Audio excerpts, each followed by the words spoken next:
All right, everybody. Happy Friday. We are back with you today, taking a look at the AYANEO Pocket Ace again. So you may have seen my first look video earlier this week, and that was just a very brief overview. And so today is the day where we're going to be going deeper into game testing. We'll look at benchmarks, do some comparisons, and really just answer your questions. Anything you might have that you want to know about the device, we can poke, prod at it, and then I'll have a review when the final review unit comes in a few weeks, sometime soon. But I know the campaign is live right now on IGG, and there's about 160 backers or so. And so if you're one of those backers and you want to know what the heck this device does, if you want to keep your order, this is the stream for it. So game requests, all that, please put it in live chat below, and producer Sony will star those for you, as well as we have my co-host today, Mr. Andrew, just Andrew, he goes by. Helping me with production and your live chat requests and general Android expertise. Yes, sir. Yeah. He's too humble to be an expert. No. Live chat. We have anyone in the live chat today? Yay. Hello, Westy, Marcos. Hello, Westy, Sean, Silver, Mr. Michael, Benny, Matt Davis. Matt Davis, I loaded on WRC Rally Evolved for you. Just for you, sir. So I finally did it after you request, 5, 10 live streams now? I remembered. Okay, so let's get rocking and rolling on this whole thing.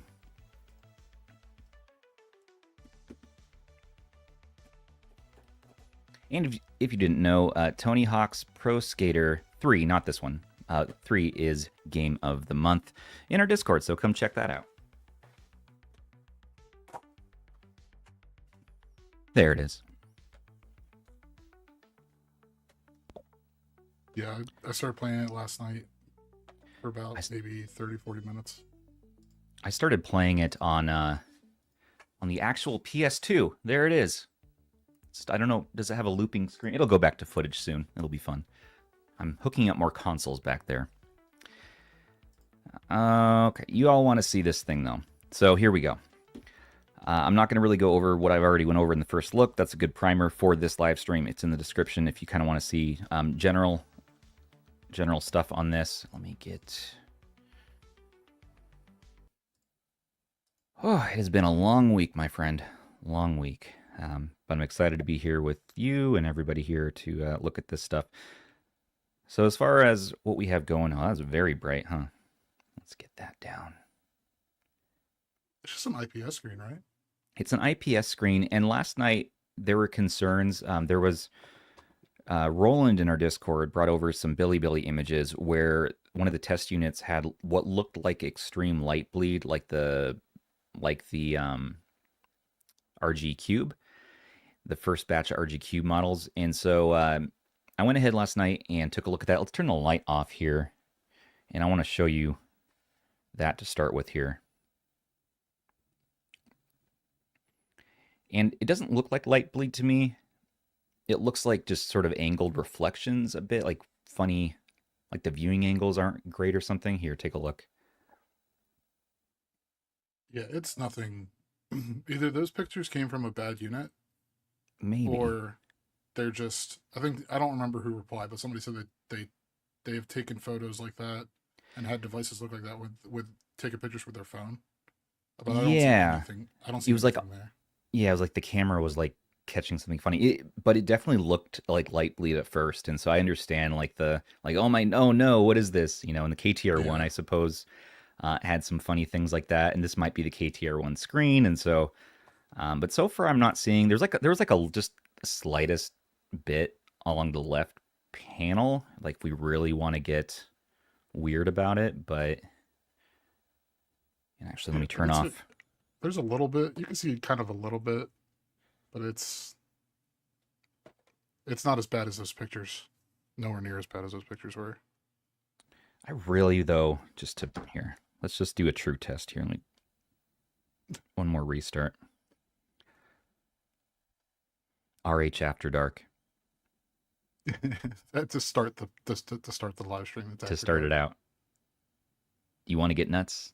Let's get nuts. Okay, so take a look. So as I move it around a little bit, like you can see just the slightest bit. Here, there it is. There's slightest bit of illumination along the left-hand Yeah. side, but it is Okay. not what I would call light bleed at all. However, in my first look, I was like, this doesn't really get that hot. In my testing now for the last week, it does definitely get warm. And we're going to see, like, well, let's look at benchmarks compared to, some other models. Let's see what it is compared against what AYANEO benchmarked in their review guidelines and see how close we get. Because people want to know, is there heat issues? Like, is there thermal paste on this poorly applied like it was on the first batch of Evo models? Yeah, and the non-DMG DMGs. The non-DMG DMGs, yes. And speaking of that, like this does have that new coating, so you're gonna see this on AYANEO handhelds, I guess, from now on. Just a slight bit more glossy UV coating on this. This is improved though from the Pocket DMG, so it's not all like weird smudgy. It's kind of like it's just a little. It's a little bit smoother than usual, is how I would describe it. But I'm not seeing fingerprints. Now, I suppose Like if you get, it's like in between, yeah. If you get the black model, which is way less money, so I suggest that or the white. And actually, producer Sony, if we can pull up the IGG, we'll look at those models real quick. That first one, yeah. So now this starts at $343 USD with 8 gigs, 128 gigabytes internal storage. And I like the black one because of those red buttons. It looks kind of cool. The white is very, very clean. But the black, I imagine, will be fingerprinty if history serves. And the white, I hope, isn't. But we even saw that on the DMG. So it may have that. Also, this goes all the way up to $599 if you want this retro-powered colorway with 16 gigs of RAM, 1 terabyte of storage.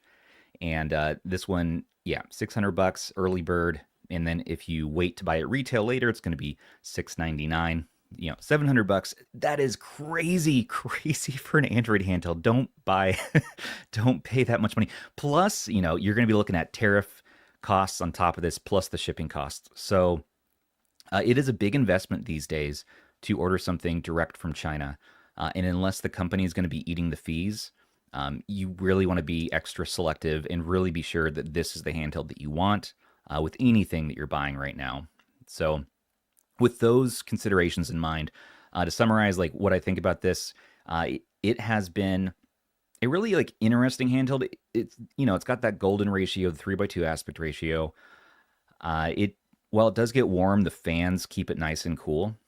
The fans, fairly loud, but if you keep it in like a lower fan setting, I don't really hear that. High, yeah, kind of. But if you want like full bore, the most performance ever, you're going to be running this full speed. And I know you won't be able to hear this on the live stream because of my compression, but it is little jet engine like little. Can you hear that, Andrew, at all? Yeah, I can when you're saying when you're talking. Yeah. Okay. So but at least it's a powerful fan, and you feel it get nice and cooled off very fast. But I tend to leave it just in balanced mode. Balanced means the CPU governor is going to need and pull what it needs to, and then the fan gives you plenty of cooling there.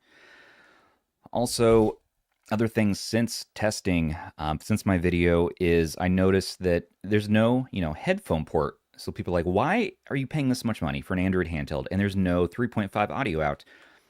Looking at the Pocket Micro, this one also had that same thing. And it was even worse though because you plugged in your headphones with a USB-C adapter in there, and it unfortunately did not work. And so it's kind of like shoot. But on this one, luckily, I'm here to say that this does work with that 3.5 audio adapter to the USB port. So, they're a couple bucks, and that lets you plug in your headphones, and it totally works, and actually sounds really good. So I was happy to discover that. Video out as well works on here. There is a fingerprint reader you can set up top, and the all-glass front, if you're wanting to know, does get fingerprints. It definitely does. So I definitely keep a microfiber cloth on hand. I only wiped it off maybe once every 2 days, though. Like you don't see them unless you catch it in just the right light. Here, let's see if I can mark it up a little bit. And yeah, if you had a Vita back in the day, it very much feels like a Vita as far as how the glass is here. As well, this is an engineering sample, so it's an early unit, meaning that they weren't finalized on the screen's coating on here. So this actually has their screen protector. And if you buy the bundle, if you buy the early bird bundle, what you're going to get is the handheld. You're going to get a screen protector to cover it. They are going to fix that, I guess, in the final, so you don't need to worry about the coating or anything. You're also going to get these nubbins. You're going to be getting 2 sets of joysticks, just with all versions of this. You're getting a little smaller than this, and then here's the bigger size. Also, they're going to give you this stand right here, which is cool. Good enough. Real gamers, no gamers. No mug this time. And there's a sticker sheet somewhere. I don't know where. Oh. Yes. Yes, that's right. Oh, you get a protective case? Oh, I didn't see. They didn't even send the protective case. That might be nice for a little bit of added ergonomics, honestly. And then here's the stickers. So, yeah. It's one benefit of backing now, but I know you don't have much media to go off of, right? You have my video, you have ETA Prime's video, you have C4E Tech's, I think he has a short out there, and then AYANEO's promotional marketing videos. And so today is the chance, again, to try to answer all those other questions, because I don't know if I'll have time for the final review before that campaign ends. Okay, any other questions we can do? Oh, we got starred. Glass front, yep, talked about that. How much is this? Ice cream buds. Yeah, okay, so this starts at $343 USD. You got to add in tariffs and shipping on top of that. All the way up to this colorway starts at, well, it ends anyways at $600 early bird, $700 retail. Starts at $5. Is that $599 for the retro power? Yep, $599. Yeah. The link is in our description if you want to learn more about it. You can look at all the different backers. And it's no surprise to me that the most backers have chosen the cheapest model, with the majority going with that option. About 35, and then, it starts to dwindle as you go up. There are 20 people who did choose to purchase this high-end SKU. Which, I mean, it does look very nice. And you get the nice green accents, very DMG-esque. And it matches their other retro-powered devices like the Evo, like the Pocket DMG, like the AYANEO 2S, and their other handhelds. But, and then... So, but you don't need this fancy schmancy thing. Really, like you can do well enough with 8 gigs of RAM, 128 gigabytes of storage, and don't even worry about the storage, because you can just pop in a micro SD card and then you're good there for expansion. The speakers on this in my testing are okay. They sound like the Pocket Evo speakers, if you've heard those before. So they lack bass response, loud mids, pretty well-defined highs, but I wouldn't call these speakers amazing or anything. They're very sort of maybe 6, 7 out of 10 for me. Ergonomics for platformers, anything D-pad-centric, feels fantastic. The way that you grip it, and it's nice and soft around the corners, so it's not protruding into your hands, but that's very comfortable, and I like the width of it, and the weight is very lightweight for playing platformers. As soon as you start to add in the sticks, I noticed for me, it starts to kind of cramp up my hands a bit after about 15, 20 minutes. And so maybe that grip that they were showing might be a good option here. And that's just because you're kind of, hunkering down in your thumbs. I have big, meaty hands and thumbs here. For me, I kind of have to awkwardly put my thumbs right there, where I more naturally kind of want them here. So I kind of have to bring them back a little bit. So for me, if you have big hands, it might be a little awkward for first-person shooters for long play sessions. Short play sessions, 20, 30 minutes, not a huge deal. Question. It just looks nice. I like the angled front too. Yeah, okay, so let's do some slow shots. The angled front is very, very nice. Look at that. So you have this kind of slope down there, which is cool. And, those ruby red buttons there, I like that. What's nice on this one is that you have a performance toggle right there. So you can push this button and it's going to straight up take you to the game performance, CPU governor, the max where it's going to kick on those fans, and the governor at the top end for the CPU clock speeds, and then And power it's not. saving. They placed the buttons in a way that you're not. If you're I'm just playing a game, you're not going to hit those by accident. Yeah, the way they angled this time totally fixed that. So on the Pocket Micro here, I'm always accidentally pressing these buttons right there because they're right on the edge. Yeah. These ones are just slightly sloped to where I'm not accidentally hitting them. So I was very very thankful for that change up, you know, which is good. As far as the joysticks go, like they're pretty decent, they're pretty solid. They're more like they're there, but I don't think they're the focus of the device. I think this is another device that is really trying to focus you on the most premium Game Boy Advance experience you can possibly have in your life. The screen is not OLED because this 3x2 screen, they don't have an OLED version. They don't have a 3x2 OLED screen that in existence, for what I understand. So yes, it's expensive and it's not OLED. So I'll just get that right out of the way right now.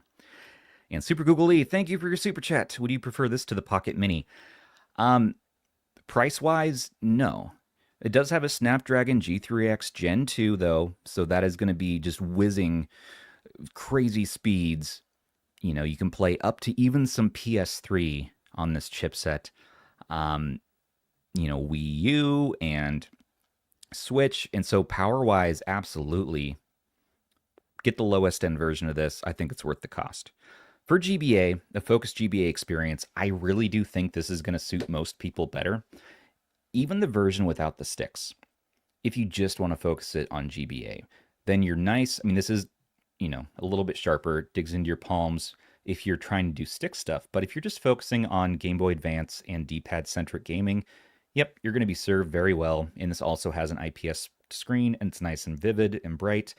And what's nice about the Pocket Micro here is it's a little bit cheaper. So, $180, $200 for this one. I really recommend looking for third-party sellers like Go Game Geek, anywhere that has local U.S. warehouse stock. I imagine they're going to be getting this as well sometime soon, so we'll add a link for that. I believe we have them in our description, but they have this one already available to buy now. And use our code RHH15 takes 15% off anything on that site, which is really nice.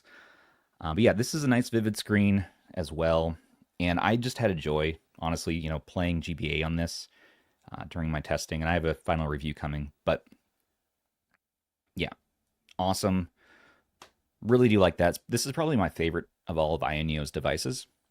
I actually wasn't a huge fan of their Pocket DMG though.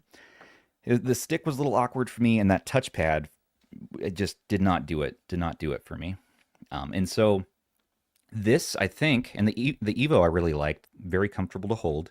But this I really think is going to be a nice middle ground. It's the power of the Evo in a smaller form factor, and it's going to, if you want to see size comparisons, yeah, and it's the golden aspect ratio because 16:9 and 4:3 scale well, and we'll take a look at that. So here's the AYN Odin 2 Mini,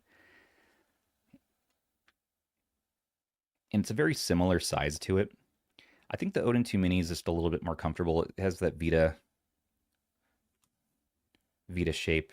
But power-wise, this beats it out a little bit, but this wins out in compatibility. However, I'm here to report that since my Evo testing, they have fixed some of the compatibility issues. Games like Hot Lap League, and I think it was Halls of Torment. No, was it? I think at least Hot Lap League, where it wasn't playing on this chipset before, and now on this it is. Even games that have been really finicky for me lately, like Prince of Persia Lost Crown, is working on this chipset. And I found out I couldn't get GeForce Now streaming to work, but I switched it to device spoofing, an Samsung Galaxy Ultra 24, and that fixed that issue. So by default, this spoofs a Samsung Galaxy Note 8, I believe. And yeah, switching to a newer gen phone fixes issues.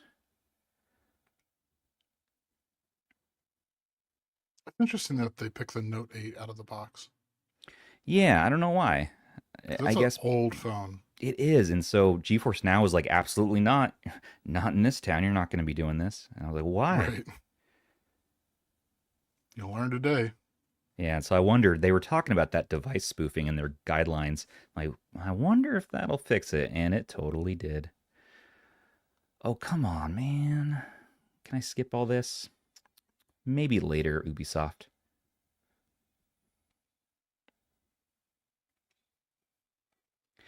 A lot of Android games scale full screen on this screen. And what is the full dimensions on this, or on the what is the full specs on this screen? Pull that up here. It's a problem when you have too many windows open. I know, It's right? 4.5 inches. Yeah, 4.5. 1620 by 1080 LCD. 1620 by 1080. Okay. Matt Davis, Wreckfest. You're right. That's one that we couldn't get working on the Evo. Let's try that next. I knew there was one I forgot. Okay, so the screen 4.5 inches. It's a 1080p. But what was the exact? 1620 by 1080. 1620 by 1080. Yep, 550 nits. Yep. So it's not quite bright enough to see in direct sunlight, but in overcast works well. 130% sRGB color gamut, and 433 PPI. Say that 10 Which is times pretty fast. good. Yeah. Which is fair. Pretty solid. But if you play GB on here, it does scale very well. So here's Lost Crown. This is a game that does not scale all the way to the screen, but the bezels are not too bad at all. And this is one that you could remap to use the D-pad. Unfortunately, it uses the joystick, and I find that to be just a little bit less comfortable. But man, for being an IPS, it is a gorgeous, vibrant screen. Ow. But my favorite thing overall about this so far, if I haven't already said it 10 times in the last video, is the rumble and the haptics. It has this like new style of haptics for an Android device that I've never felt before. It's like a Nintendo Switch HD rumble on their controller, Pro controller. Very much is just very nuanced. There's multiple rumble zones, and the way it kind of punches you, especially in shooting games, like right here, as you're pulling the triggers, just their best haptics I've felt, probably of any Android device. So that's like kind of like the unique thing, the Goldilocks on here, that I would say if you're really, really into rumble and haptics, this might be the one for you. They call it a surge linear motor. And I thought that was just kind of a marketing gimmick, honestly. I was like, okay, all right. Whatever. And then a lot of these things can be marketing, just fluff, right? But no, it was very solid, nice and punchy, very advanced feeling rumble. How does it compare to one of the first things they teased about it was there was a new rumble engine in it. Oh, I think they're very proud of it because it is a brand new type of feeling. It's very similar to actually a DualSense PS5 controller. PS5 controller is stronger. It has more room to big old motors.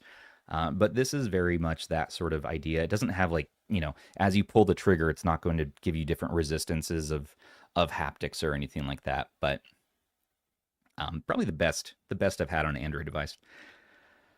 Okay, any other questions before we really dig into games here? Does it get hot like the Pocket S? Yes, it does. The first day I had it, when I made my first look, it was staying pretty cool. But as I've been using it throughout the week and really stressing out the CPU, it does definitely get hot when you play higher end Android games, when you attempt to play PS3 games in here. We'll talk about that. So just make sure you get your fan going. Andy, can it play all PSP games? Only thing that irks me, it's retro PS1 games and GBA games aren't full screen. Yeah, so it can play all PSP games. It will be able to scale 4, 5, and 6x for most of the games. Some of them, like I think Killzone is one where you're going to have to run like a 3x upscale, but most all the games I tested can easily pull off 4x. God of War, all that good stuff. With a lot of them hitting 6x without breaking a sweat. You don't even need that much resolution, honestly, for PSP, but It does scale, and you get a little bit of bezel. Like here's a 16:9 bezel right now, 16:9 content. And then for PS1, you can do widescreen patches, so you can get a less of a bezel. But 4:3 is not too bad, and we can take a look at PS1 real quick. I don't think we'll get too many requests for that.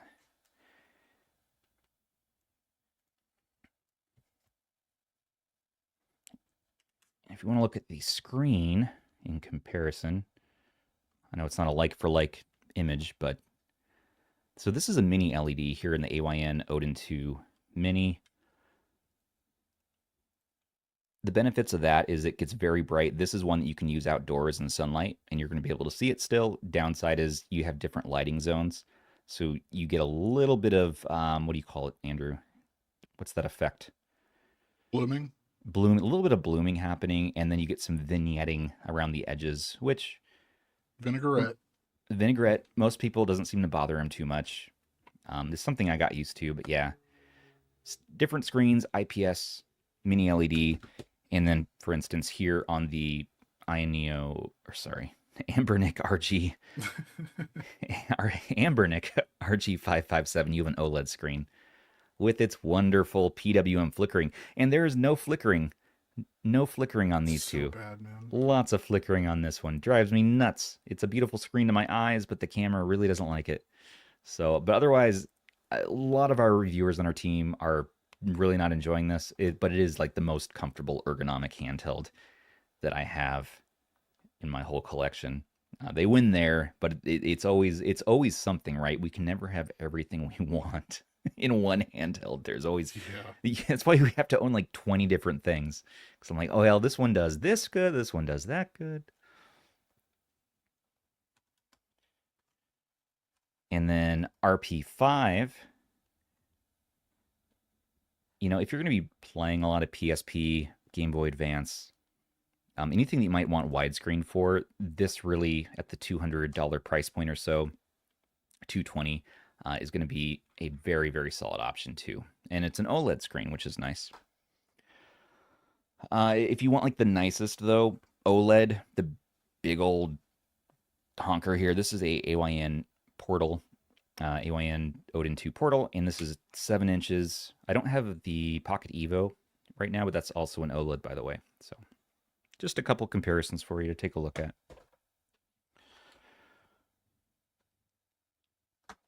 Whew. Well, what should we do now? Let's look at some games. Andrew, what do you want to know? Is there anything you want to know? I know you were wondering about backing this. I don't know if you answered. I don't know if I missed it. But Michael Benny asked if it's pocketable. I don't remember if you did that. I did that in the video. I think it's pocketable. Let me do it again. I can barely remember what happened yesterday. So yeah, I feel that. Yeah, I feel it. All right. I just realized I had this off the whole time.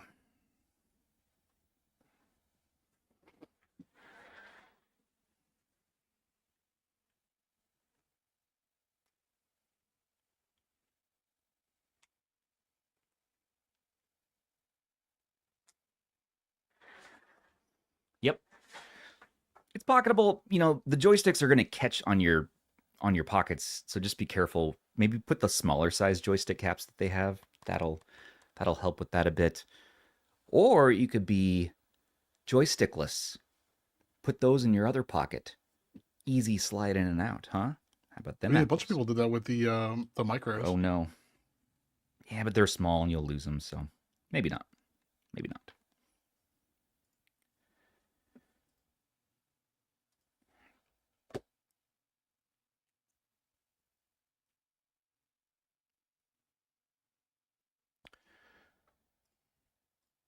No, I really do like what this has to offer.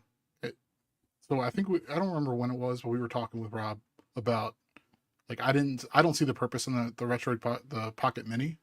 I know that I'm in the minority there, but I was excited when I saw this, and I think it's just a power thing because of well that and the 865 or the 865 versus the G3X Gen 2 or whatever. Mm-hmm. Like that's not even really a comparison other than compatibility. But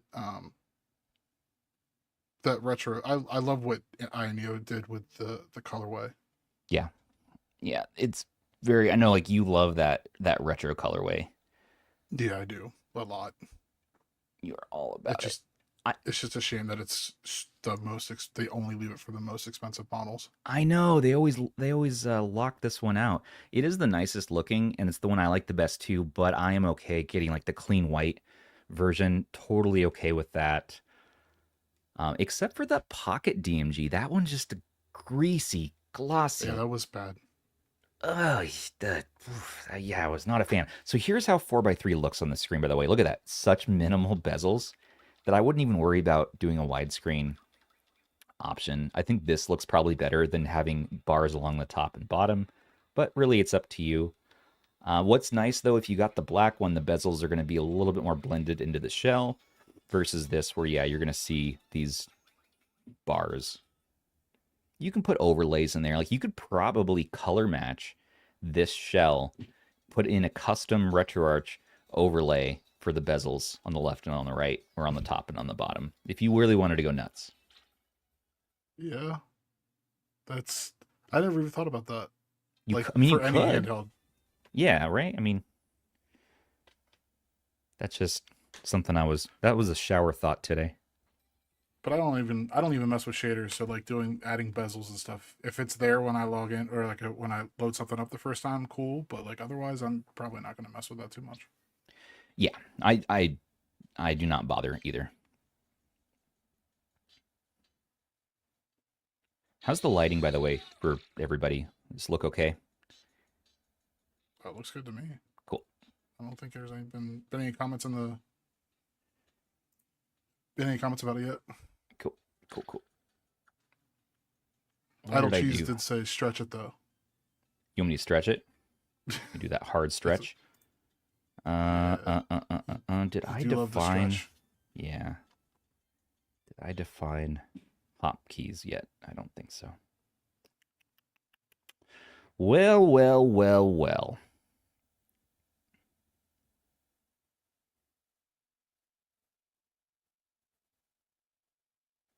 Yeah.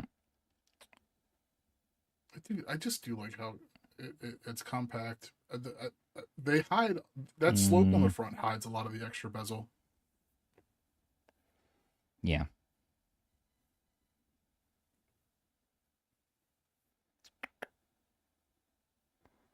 Trying to find where in PCSX Rearmed we changed to the DualShock mode. There we go. For Ape Escape, you got to have that. And I'll stretch here in a second. When I was Game of the Month, I played it for about maybe 30 minutes and then gave up. Zoo would not be proud. Oh, I need to totally... We're not even going to do this game right now. I need to set that up. Let's do another one.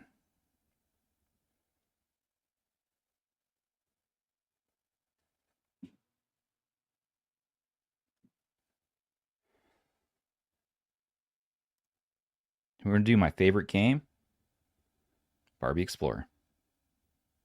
Oh, no.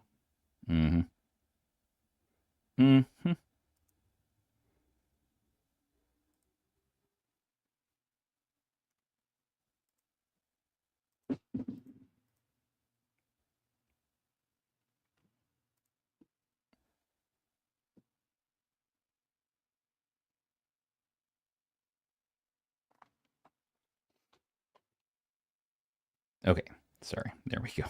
Now we'll do a full stretch. The battery in here, yeah, so this is just like the Evo. This is a 6,000 milliamp hour battery. 6,000. So it's surprisingly not heavy for having that big of a battery, and the standby time drain is almost non-existent like a lot of these modern Snapdragons are. I mean, I was able, the first time I charged it was today to get ready for the live stream. I started out the live stream at 100% battery, so we'll just take a look over the course of the stream and see where we're at. So there was some setup time for like half an hour or so leading up to it. So we've lost about 5% here.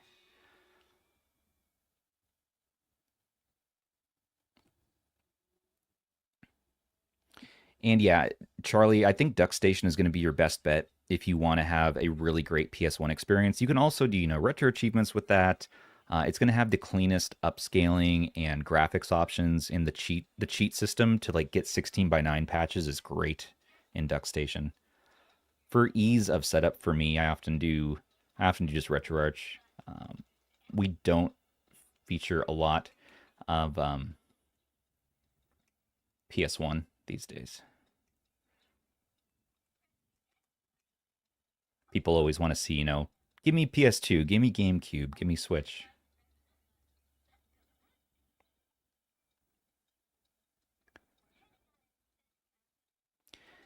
Yeah, Andrew, I agree with you, man. Not having the joysticks inset looks really annoying to pocket the device. Well, and not just that, not having them sort of inset, I think hampers a little bit of that ergonomic experience. So if they were, inset into the device, I think that would be a little easier for me. But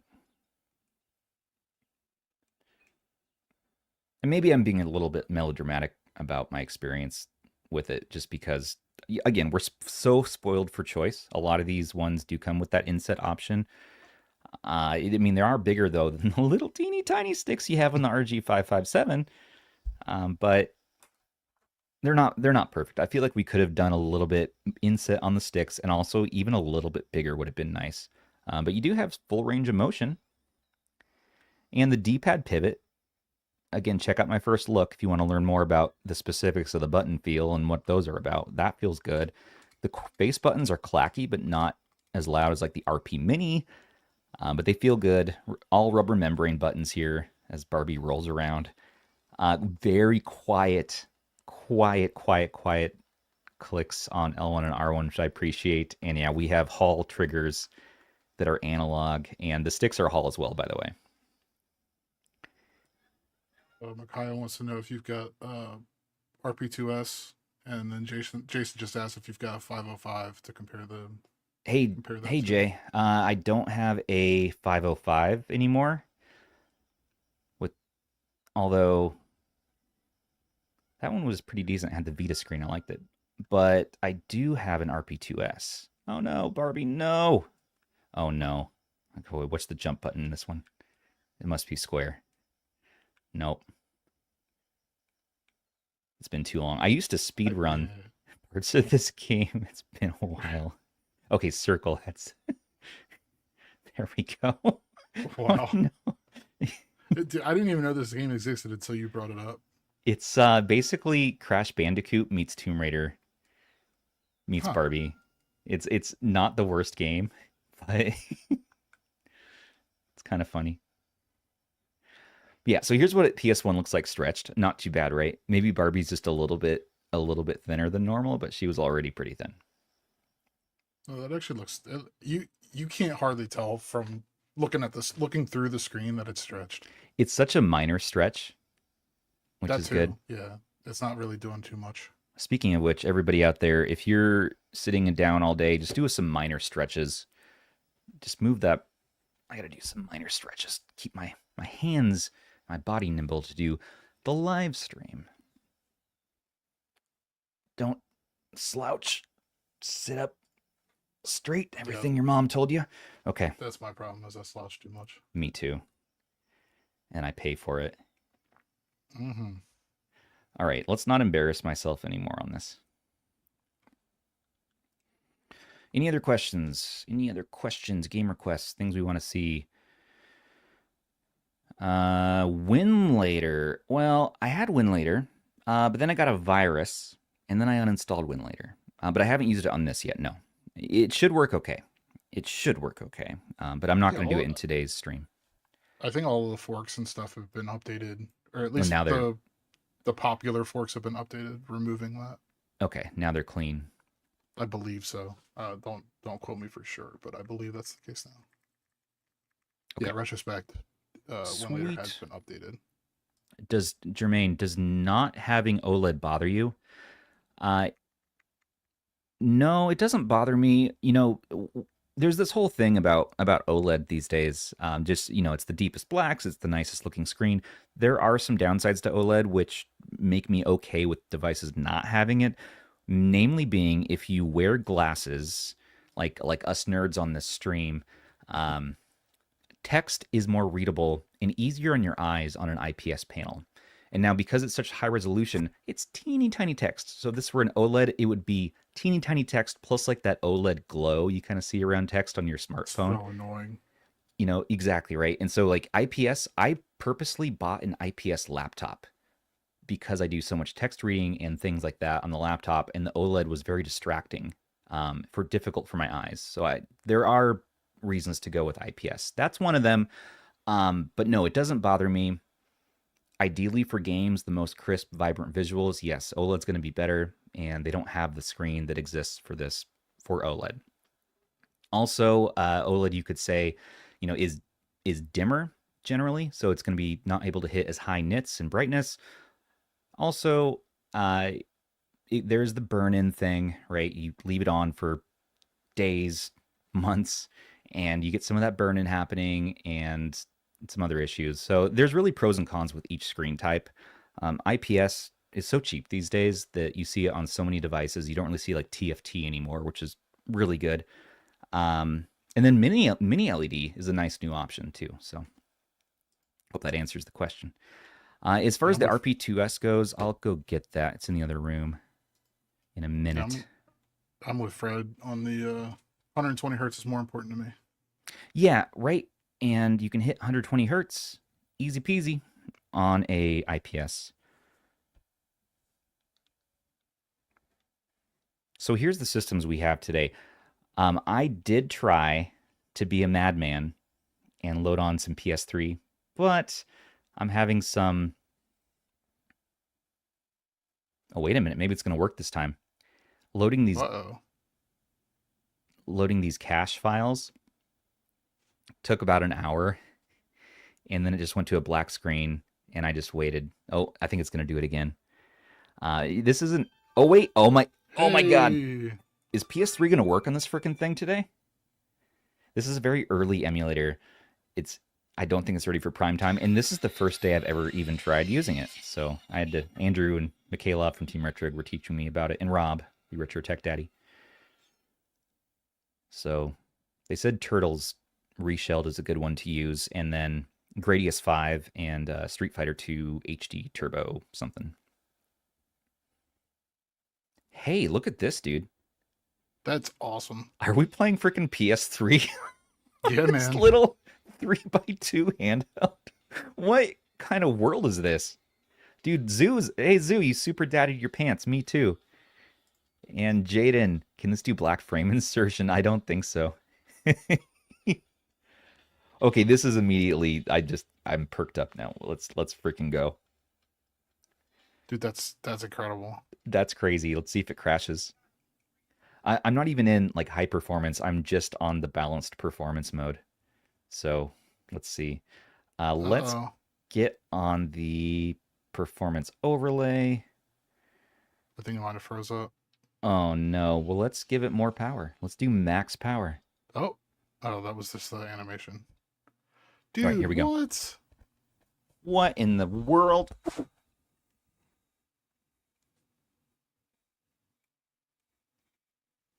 Yeah, definitely see some stuttering and slowdowns. This is nuts, man. What? You know what indie I want to play? My favorite indie game on PS3 is King Oddball. I don't know if anyone's ever heard of that game, but if I can play that, I'm happy. And this game looks great. What are we looking at for FPS? I've seen it drop down to 40 something, but it's been hovering around 60, or it's been at 60 for the last 30 seconds or so. Okay, let's pull off that. I want to get rid of that banner on our screen right now.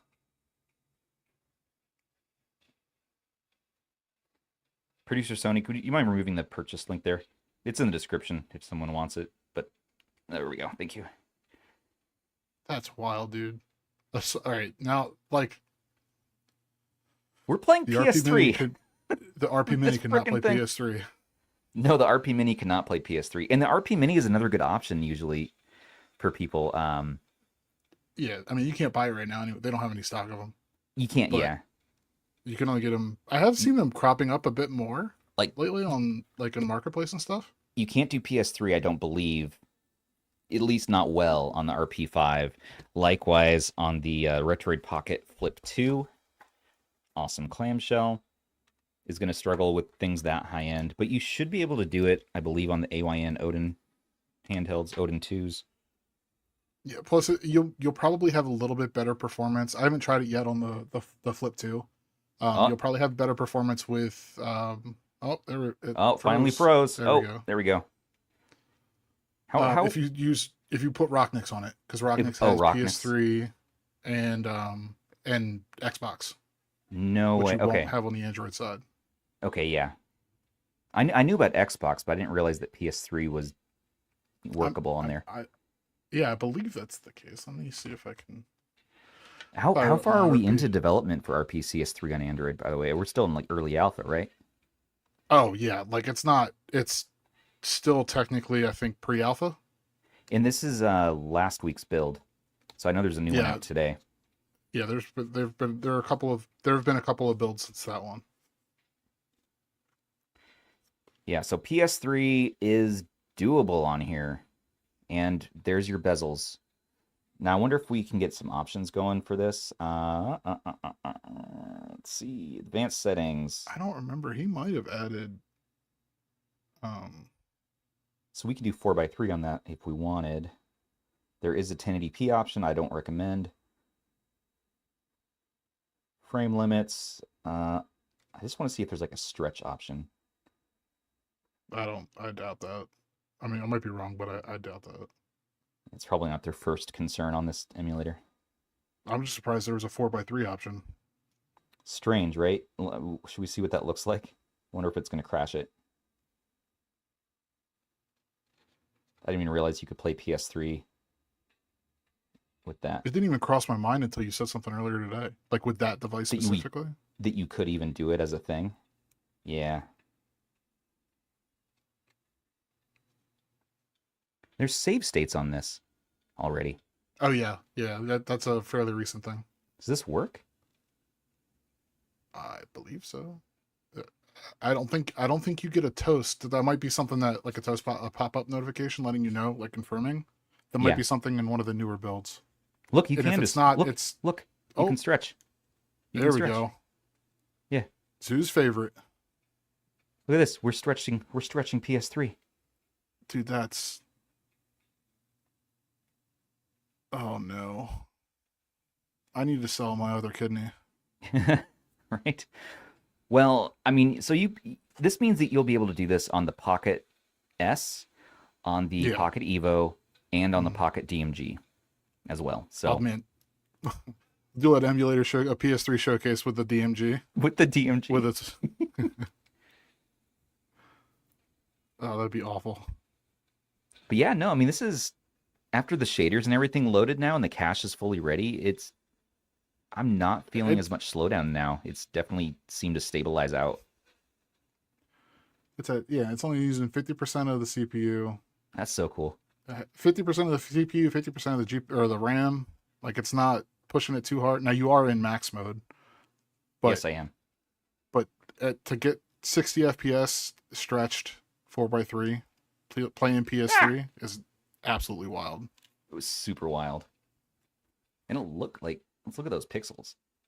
That PPI. Yes, Michael Benny, this is the smaller G3 Gen 2 device. Yeah, this is the smallest G3 Gen 2, I want to say, because it's even if you make it vertical, I think it's smaller than the DMG. Yeah, I forgot about the DMG, even though I just said it. The closest other device you could compare this to size-wise, I think, is going to be the KTR1 with that same screen. But the KTR1, is on the Helio G99, so the performance isn't quite there these days. And the buttons are, I haven't tried the latest build of it. I had the very early build, but they were not too great for me. And the OS, I know, is continually being worked on. So I kind of lost track of the KTR1, what they're doing over there. I miss the dead friends Okay, in how the do I chat. beat this boss? I have no idea. I've never played this game. I didn't have a PS3 growing up. I was an Xbox kid. I didn't get PlayStation till the PS4.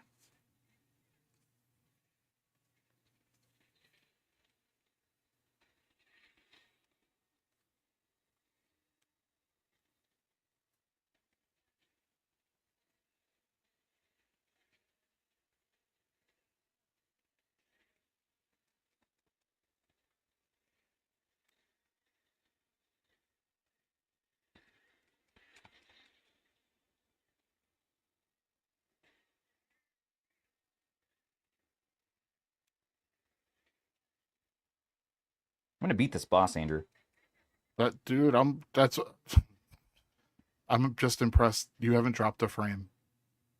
Yeah, now it's out. Now it's freaking solid. So come back here, dude. I had this action figure when I was a kid, the Fly Guy. We almost got him. We almost got him. Nope. Get up. Almost. Yeah. Come on. It's the most laborious freaking boss battle. I'm just mashing buttons. And this is just the first level. We got him. We got him. Yes. Holy crap, everybody. We're playing PS3 on this little handheld. That's amazing. Now, how hot is it? Okay, so yeah. Okay, so let me get the heat gun out. 1 second. That's so crazy, man.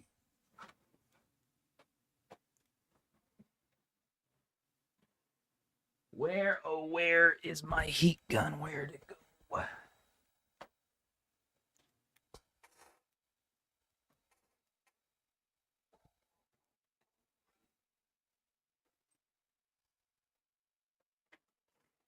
Okay.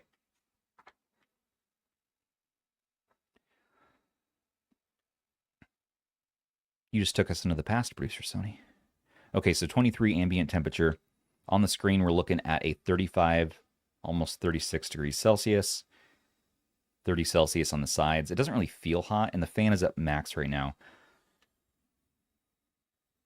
On the fan, see, it brings it nice down to 30.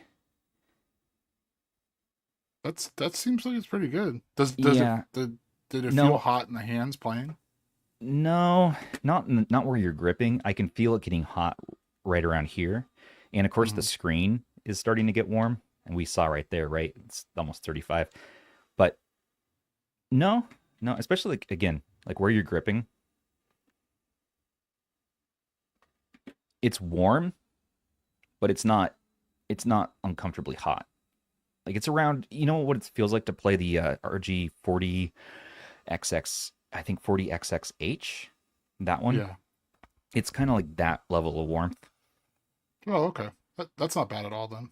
Yeah, it's not too bad. But this is with the fan on full blast. This is going to get much warmer if we were to set the fan lower. And this is a loud aircraft engine fan right now. So if we set it to high, let's take another look. Did I not frickin' buy the full game? Shaking my head. I guess I have the demo loaded on.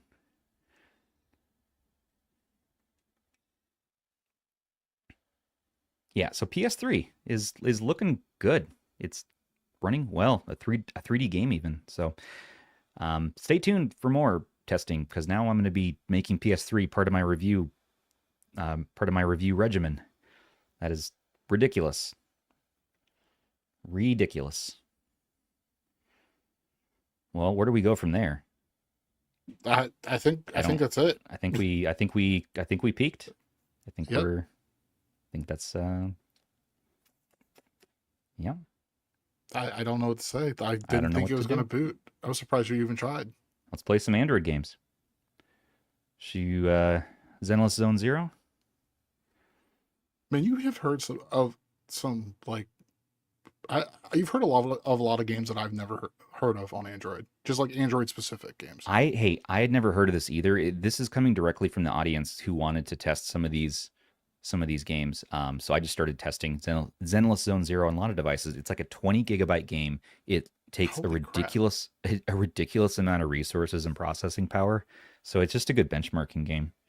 Wuthering Waves is another one. I didn't finish the download, so we won't do that today, but we will look at Zenless.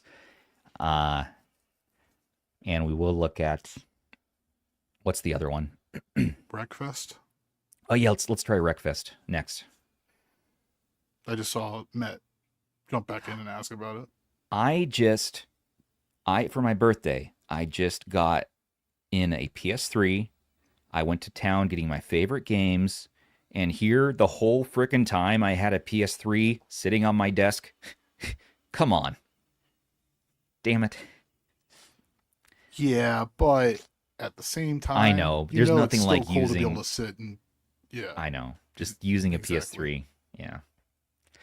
And it's nice to have some of those games collected, and just... Not only is it fun to have for, like, art, backdrop items, but just having those games on the shelf. I'm like, ah, yes. The good old days. Let me get my favorite PS3 game over here. Is it a Twisted Metal title? Probably. It's probably a Twisted Metal title. Michael Benny, that is not a good idea.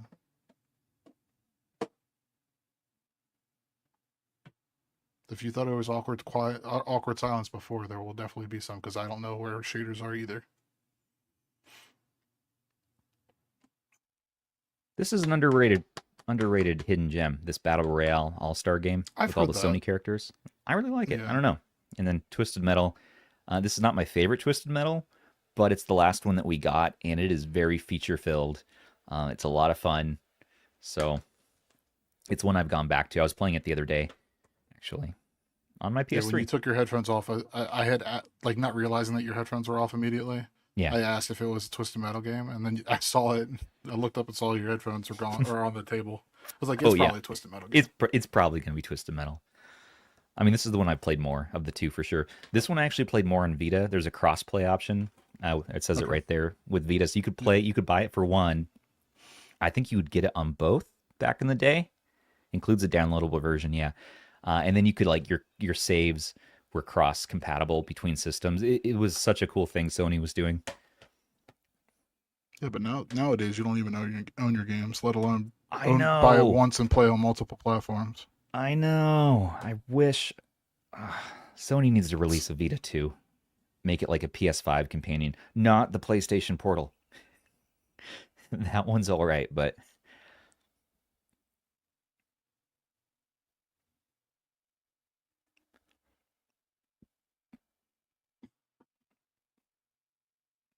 I got to get my controls going here, huh? All right, so, but mainly what I wanted to show you is just the performance. This one runs at 30 FPS, usually uses up about 9.2 gigabytes of RAM. So this is a good one to have that extra RAM capacity for. 16 gigs here is great. 12 gigabytes will do you just fine. And even with 8 gigs, I think you can play this. It's just going to not load as much into RAM. We're looking at about a 20% hit on CPU and 11% on GPU. Battery, we're now down to 84%. So even after playing PS3 for all that time, we're still at 84%. And we're drawing about 4 to 6 watts of power. It's kind of variable. Where's the options in this game? Menu.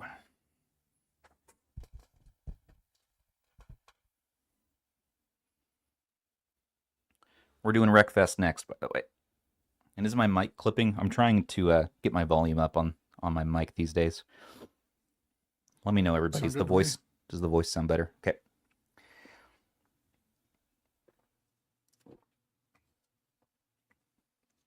All right, so we're on high. Mic right in my face.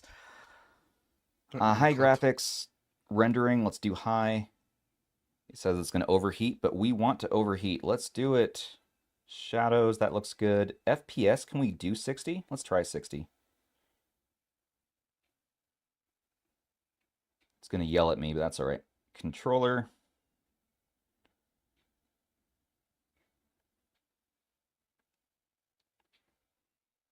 There we go.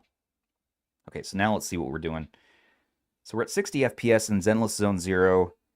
We're now taxing the CPU at about 30%. GPU is bumped now up to 40% almost. Still using the same amount of RAM at 9.2 gigs. We're now pulling about 10 watts of power.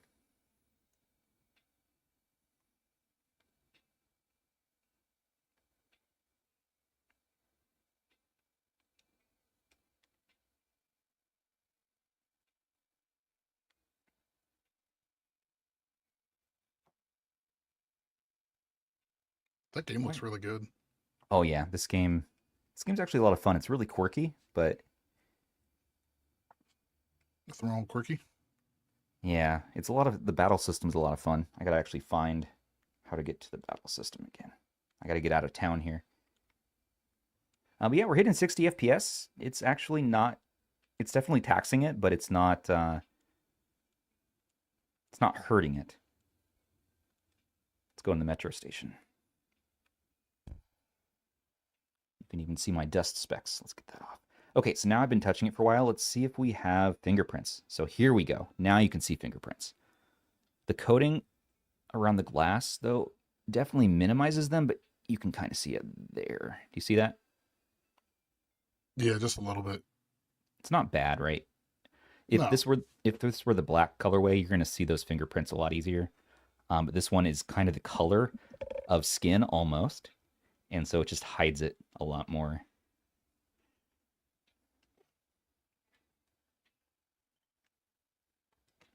I'm still blowing my mind's still blowing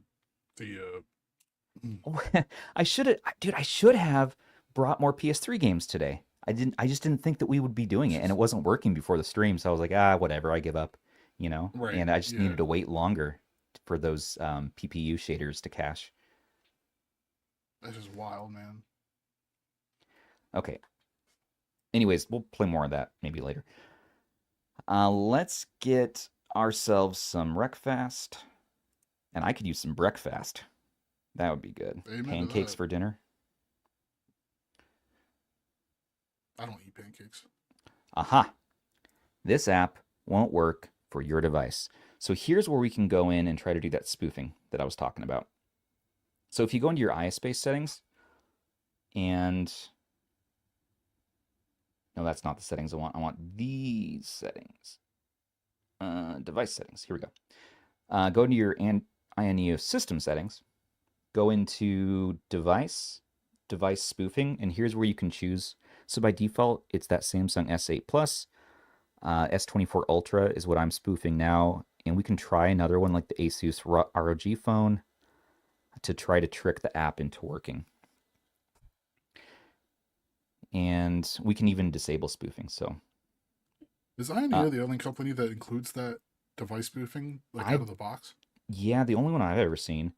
And it never really worked very well. Today was the first time that I've ever seen it do anything. And it was cool to see it work and fix GeForce Now streaming. So let's do the ROG phone. And you do have to do a device reboot, I believe, when you do that spoofing option. It doesn't say that, but I believe that is the case.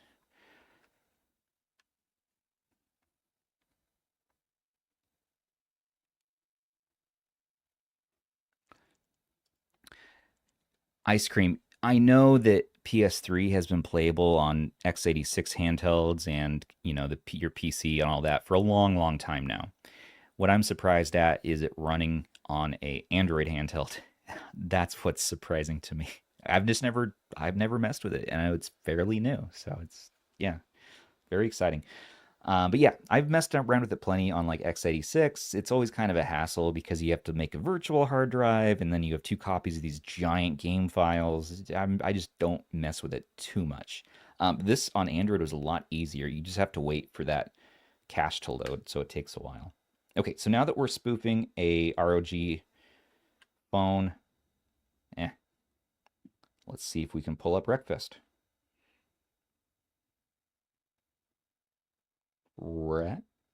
No.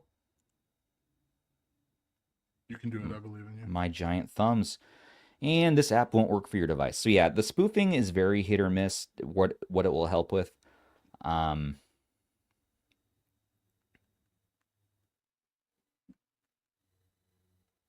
almost wonder if you need to like clear the cache. No, I don't think so. So here's what it tells you though. Warning, device spoofing is risky. It's considered cheating by some games' anti-cheat systems, leading to a permanent ban. So realize that I maybe like in Warzone or something, it won't like it, but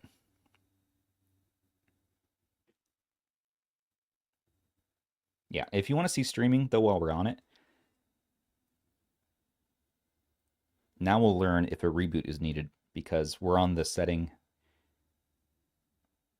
that might not work. Gunfire Reborn, nice modern twin stick shooter. Try out these joysticks.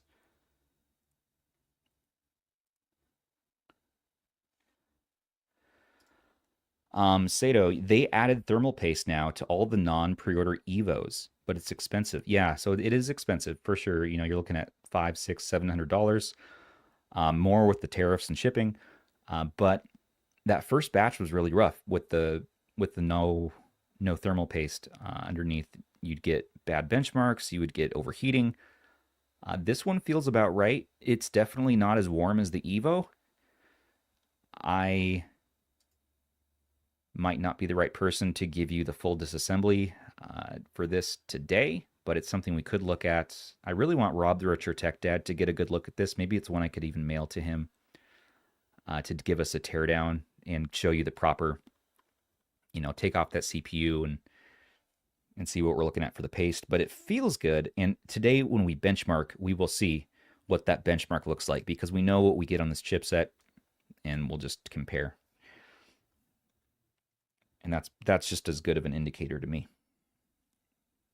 Yeah, and I've got Band's little table thing that we've got going on pulled up already. Oh, cool. Thank you. Thank you.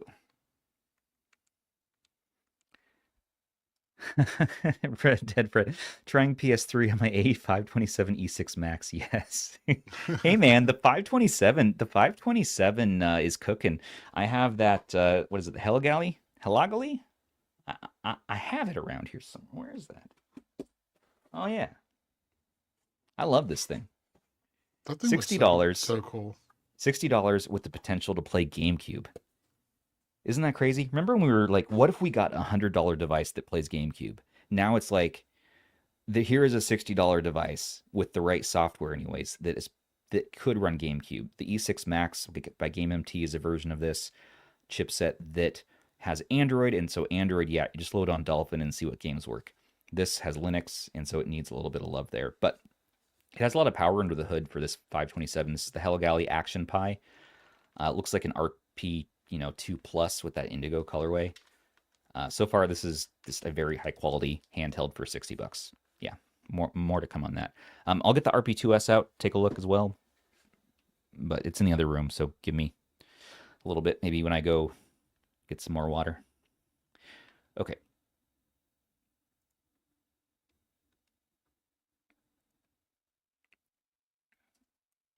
Tim, the Ace is a waste of money. Yeah, I mean that's definitely an argument to be made here. The price of this is outrageous. You do get a lot of power under the hood. You do get, like, for this one, you get 16 gigs and 1 terabyte. But I mean, it's the elephant in the room. The elephant in the room is the Steam Deck. You can get the Steam Deck for that and less, especially if you get like a used refurbished one, and that's going to be able to play pretty much everything. And ROG Ally or MSI Claw, like there's just a lot of other options, as well as AYN's Portal devices. But in a post-tariff world we're in here now, everything's going up except for the handhelds that are available inside the United States. So Steam Deck really is going to be eating good right now. And Android on here, while it's really cool and it's really powerful and like PS3 and stuff works, yeah, I think it's going to be really tough for people to spend, after tariffs and shipping, probably $500-$600 all the way up to maybe $1,000 for this model. It's just that's just too much for this for what you get here. And again, like, wait for US stock to be available. There's going to be, Best Buy, big box store. Best Buy is stocking AYANEO handhelds now. They have the Pocket Air, they have the AYANEO Kun and all that, and they might stock this one too. I think the Pocket TMG even was showing up there. So wait for that option, because then you can return it. If you don't like it and it's not working for you, just take it back. And it's no harm, no foul. Returning this to China is going to be more difficult than ever now. So it's something you really got to do your research on. And I hope to provide all the various questions you might have today, everybody, to inform your purchase. So continue to throw them at me. I do have a hard stop though in 40 minutes from now. I'm going to be on my buddy's podcast, Gaming for Insight. What am I doing here? And we're recording at 7, so I gotta. But yeah, so we're streaming on GeForce Now, and let's get the nerd stats on. Stubbs, you said this goes up to 120 hertz, right? I don't I'm looking remember. on the website. I'm trying to see if I can find it myself. Yeah, I can't remember right now. Did I say that in the video? I don't know if you knew off the top of your head. Well, that's why I would keep saying, like, watch the first look video. I stored up all that information in my brain and then spit it out into the video, and then my brain I have to relearn it all again for the next video. And I died. But yeah, no, ping looks good. 6 milliseconds of ping. No problem there. Looks like I'm hitting a local server here in Portland, Oregon.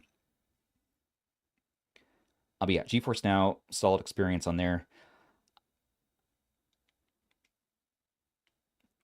I actually think it might be a 60 hertz panel. Yeah, is it 60 hertz? I don't read. Yeah, I don't. It's a 60 hertz panel. Okay, it is 60 hertz. Yeah, I don't recall 120 off the top of my head, but that makes more sense. This does have Bluetooth, so yeah, you can do Bluetooth controllers, Bluetooth, which maybe we should test Bluetooth, right? That's something that we should test. Zoo wants to know if you should buy this or a Steam Deck. Oh, Steam Deck.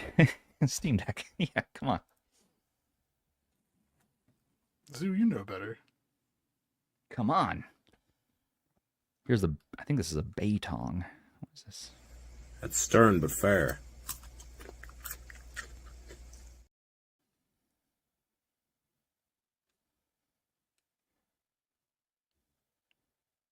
Is that right?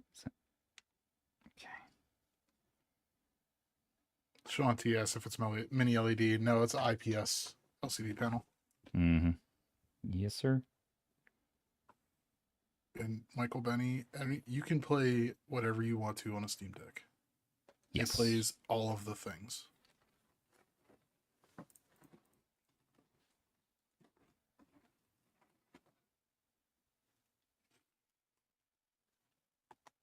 I can't remember how to pair that one.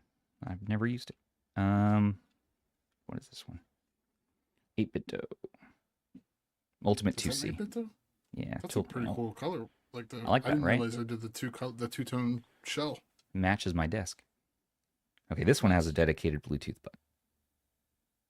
Okay, there we go.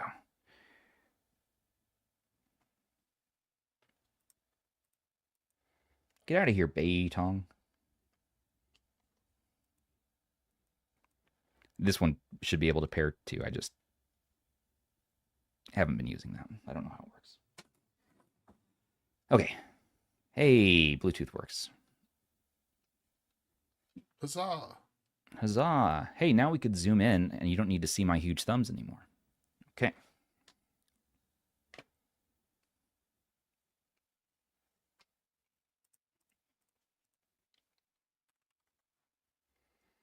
So Wreckfest, yeah, it's a no-go on this one.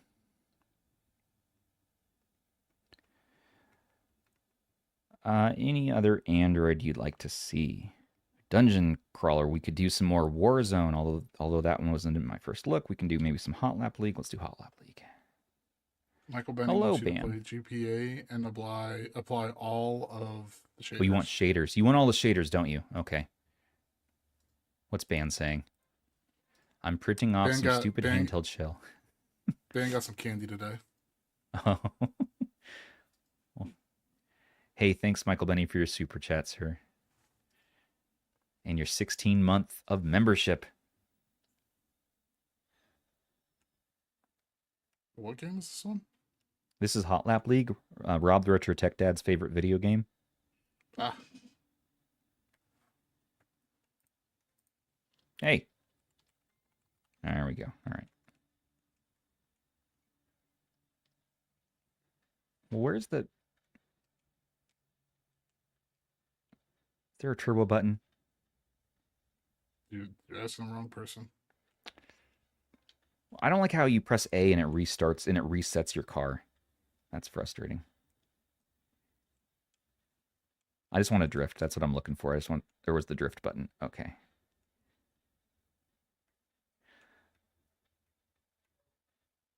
Yeah. Oh, I'm in the tutorial. That's what's going on. It wouldn't let me drift. There we go. Yeah. So yeah, Android gaming on here is fun. Let's see. I'm just still blown away by PS3. Dude, same. For our buddy Matt Davis out there, we're going to play some WRC Special Request Rally Evolved for PS2. Did this come out in North America? I could only find a PAL region ROM for this. I don't know if it matters for PS2 these days, but figured I should mention.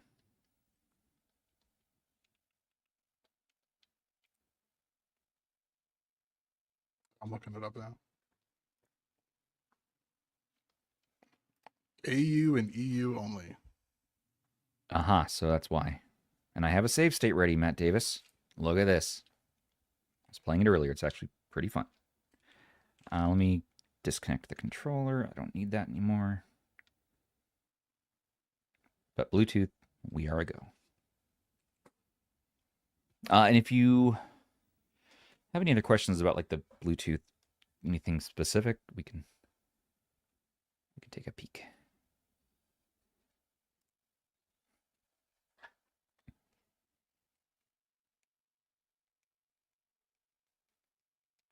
So what's happening? I don't know. What did I get myself into here, dude? I don't even know. Let's just reload my save. I don't know what happened there. That was really weird. Okay, let me get right up to the camera. I know you can't see these stats. Yeah. Matt Davis, pretend that I'm playing this really good. Like you're really impressed right now at how good I am at this game. Just pretend. We're just going to do that again. I don't know how to reset.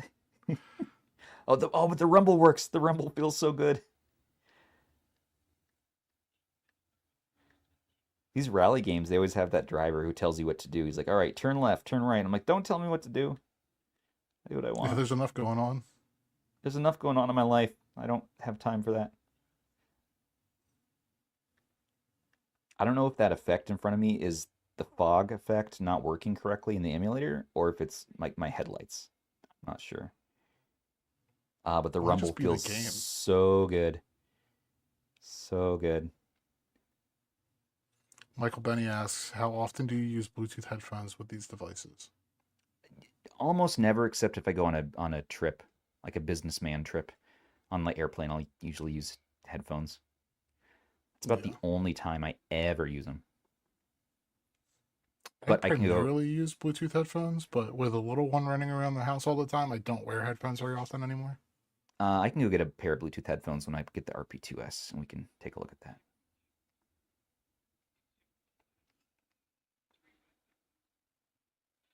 Zeus says literal skill issue, and that you already have a job and a boss. Yeah. I already have a job. But the rumble feels good. And yeah, WRC, Matt Davis, we're hitting full frame, which is going to be 50 FPS on this one. It's no problem. And we are at I think we're at a 2x upscale. So let's see how far we can upscale for you. Vulkan. Let's do a Vulkan 3x.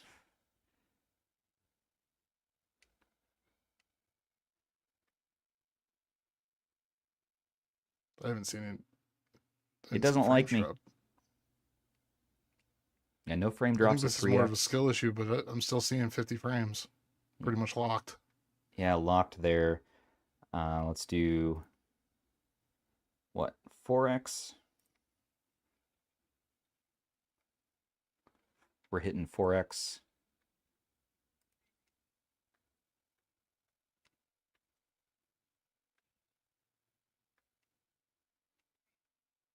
Yeah. Don't worry about my game playing.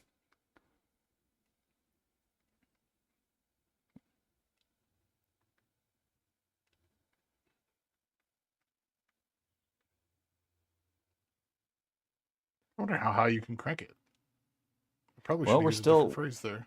yeah, we're still doing okay at 4x.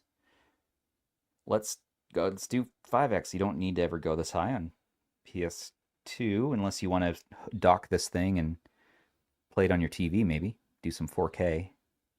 Well, that's still QHD, I think. Oh, really? Okay, so 6x is where we need to be. 5x also is doing okay. That's crazy. 6x? But now I'm seeing the red. We're finally chugging. There we go. 6x is the that's nope. Going back to 5. It's getting angry. Still. Don't worry about me. That's pretty good. Pretty For good, a handheld good. that it's this small. Yeah, pretty good. I know Game Boy Advance is going to be the focus here, but let's also do my favorite game on 3DS, Alien Chaos 3D, which is a pain in the butt to run. Also, if you didn't know, it's the most valuable physical 3DS game you can buy. It's something like, Really? yeah, it's something like or not. I don't know if it's the most valuable, but it's very rare. It's like $130 to start or something like that. It's crazy. Wow. I know. I walked to my game store. I'm like, hey, can I play my favorite game that I have been emulating for years? And they're like, no, oh no, we never get that one. No, that's a very valuable game. And I'm like, really? It seems like maybe like a bargain bin game you'd find at Walmart for $5. I mean, it's really good, but it's so poorly optimized, so it's just a good benchmark for me. But if we want to see, there we go. So you're getting a little bezel on 3DS there. You could probably stretch that full screen if you want to manually edit your layout without too much of a problem, and you can just do your swap. What is it? Just swap between your screens. That's how I would do it. Use the full real estate. This gives me Jetpack Joyride vibes. It's just a simple, stupid, fun game. So here's what you do. You just shoot the robotic animals that come out of the portal at you, and then you collect their dead body junk, and then you just clean it up and push it into the holes. Then you clean the black streaks on the walls where you killed them. It's kind of like a little bit of visceral, detail cleanup game meets Jetpack Joyride. Crime scene cleanup meets Jetpack Joyride. So I'll take their body parts, stuff them in the holes. Then I got to clean the walls. FPS is sticking right around 62, which is nice. Clean those walls. Look, it's so clean now. Oh, yeah. You ever had a pack of wild robot birds come into your house, Andrew? Yeah, but we don't talk about that. All right. I just like it wasn't squeaky my house. clean. It was in Vegas when we were at CES. I was seeing robotic birds in that house. Yeah, there was some vibe in that house. There was. This is a fun game though. I really like this game. It's one you can just it's an arcade style game you can just go forever on. It just gets harder and crazier. So there's a little bit of 3DS. PSP, I know we had that as well. Let's get that going. Let's just do some Burnout. Yeah, since we didn't get it for Game of the Month. Yeah, we almost had Burnout Legends. Almost. So close, man. So close. If it wasn't for Zoo, yeah, well, we would have had it. Should we stretch PSP? Absolutely. Okay. All right. I want to get rid of the touch controls. Let's do that. Best soundtrack ever.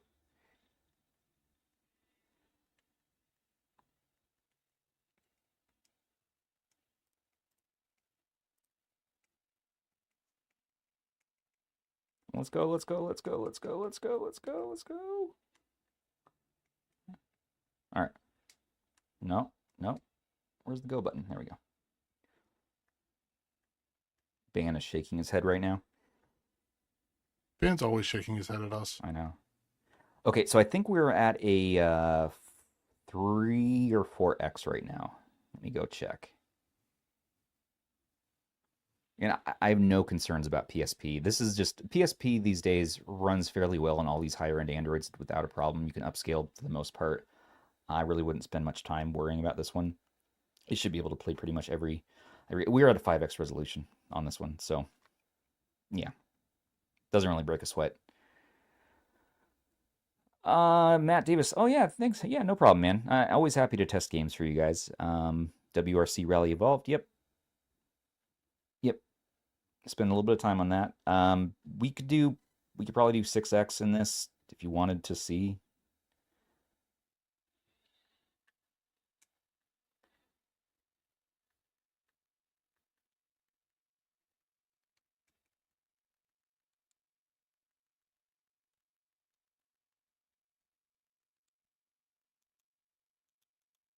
Yeah, so 6x is no problem.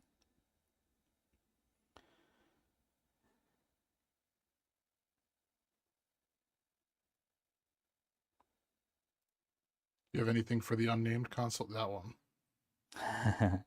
Uzui. This is my favorite Switch emulator these days. We must not say its name. I did Hades in the first look, but another one that's kind of a pain is going to be Cuphead. And the bezels, again, on this aren't too bad. So any emulators that allow you to stretch, it's such a minimal amount to stretch, I don't think it'll be too bad. I don't think the pixels are going to look too unbalanced. Depends how much of a purist you are. Yeah. And we'll do GBA next, and then we're going to be done with game testing. And we can do a little bit of benchmarking. And I got to take off.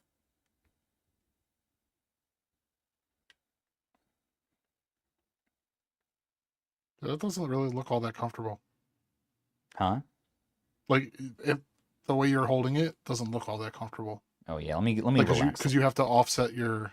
Well, and also, yeah, and also, like I'm trying to frame it right to look good on camera more than I am trying to play the game.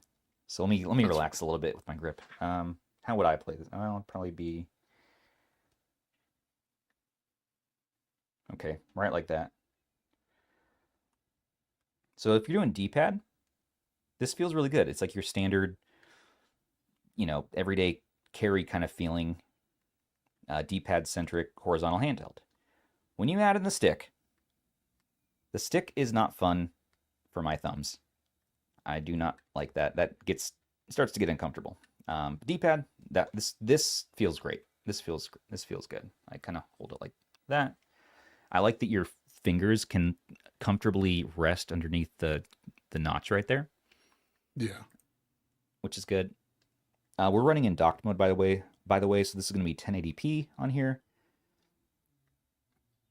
We're running turn-up drivers. The latest, I believe, and yeah, Cuphead can be pretty annoying to run on some of these, so that's one that I like to test.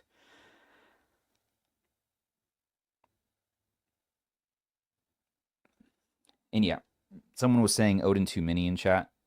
Absolutely. I would say still, just in general. I mean, these are, again, the performance is going to be pretty close, but overall, I do like the Odin Mini better. You get those nice comfy notches back there. It's just a very fully rounded design. The thumbstick placement for more modern games, having the thumbs up top, I think is a little bit more comfortable. However, I think D-pad centric stuff is going to feel better on here versus here, because now I'm having the same issue on this one where if I'm playing D-pad for my thumbs, I have to kind of move my hand down a little bit, and I don't love that. But any like Warzone and stuff with twin stick, it feels great on here. It's just, yeah, the screen looks beautiful all day. All day. ISpace supports gyro aiming. Yeah, it does. It does. And do you want to see that in action? I have a good game for that. We can do that in Grid Autosport. And there's an option for gyro. If you go into the side there, you go to controller, and you can change it to gyro aim if you want. You can adjust the sensitivity of the button and kind of how you want it. And even still, without that option enabled, it's going to allow me to steer the car by moving it like that. And thanks for the super chat, Zero. I appreciate that. We are a mom and pop YouTube channel. Just a couple of us dudes. I don't know who the mom is here. Maybe I'm the mom and Zoo's the dad and Ban's our son. Andrew's our redheaded stepchild. Ow. See, well, I don't know. You don't need to dude, take that's the first time in 2 years I've even mentioned your hair color. Like, is that like fair? Can I? You said Ban was Amish. I'm sure. You said Ban was no. Well, okay. Okay. Well, you did it publicly. I was just repeating what you. Yeah, said. But we didn't say it publicly. Well, I forget when sometimes we're public versus not because we're hanging out all the time. Sometimes the camera's on, sometimes it's not. That's fair. My worlds blur together. I'm on camera more often during the week than not, I feel like. I forgot I made that. Oh, you made that? I forgot. Russ, and Russ is the neighbor, or Zoo's the neighbor. Russ is Al. Russ is Al. Mike is Zoo's the kid. Oh man, that was good. No, I don't know. No, I'm a redhead, so that's why I said the low hanging fruit. It was the low hanging fruit, exactly. My friend Kyle, Rip Kyle, also is a redhead. He calls himself a ginger. Yeah, that's what we call ourselves. Okay, I wasn't sure if I'm allowed to say that or if it's like it's not a derogatory term. It's not a derogatory. Okay, I wasn't sure. Like some derogatory terms, like you get like once in a lifetime, you get the pass, but you have to ask permission from the community. You know. So if you're giving me the pass on it, I mean, That's. Man. Ban, how do I get to the game? No. I quit the game, Ban. We're doing real racing now. Fred wants to know if Ban prefers McDonald's or Burger King. I mean, around here, I would say we're kind of a McDonald's family. Yeah. You know? I hate that case so much. You know? So. Ooh, Ban with the curveball coming in with Hardee's. Okay, so here's.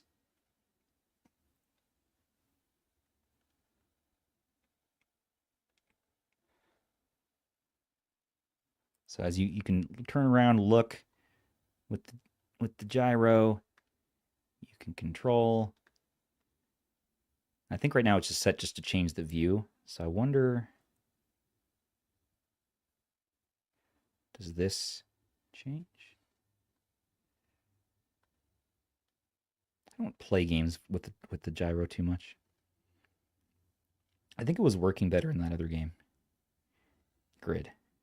Let's try this again. I gotta focus. I got lost in conversation, and I totally ADHD'd out right there. It's okay, Andrew. I deserved it.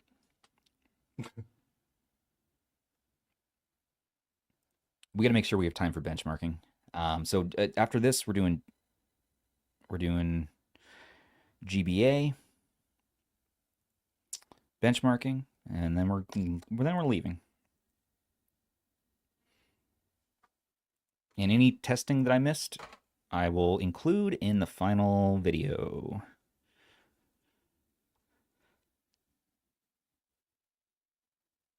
Really? Hey, there we go. Yes, thanks. That's my game. Okay, great. Are we actually going to play now? Okay, try this again.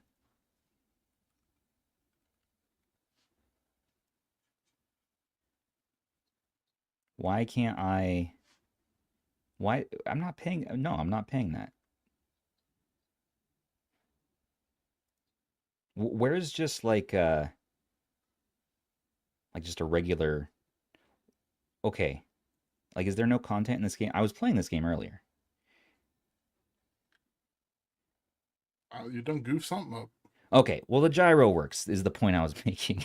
You just have to, yeah, configure how you want it. All right, shaders, GBA, focus, focus. We're gonna skip Vita today, although it does run as far as Vita 3K goes, which is all over the place. Compatibility runs well. You can play all the usual titles like Golden, Persona 4 Golden, and PlayStation Battle Royale All Stars, and all the good stuff. Switch, we looked at that. Dolphin as well, works well in Vulkan. Dual core turned on. Go to town. I was playing Tony Hawk. We don't need to get into that right now. And again, like if you want performance on this chipset, look at we have Pocket Evo videos on our channel, Pocket DMG videos. There's so many performance benchmarks already out there for the Snapdragon G3x Gen 2, just not on this. So we'll look at like 3D Mark for a few minutes also. I think Alien Hominid is the game that's on the thumbnail for this video, so I would be remiss if I did not test with that game.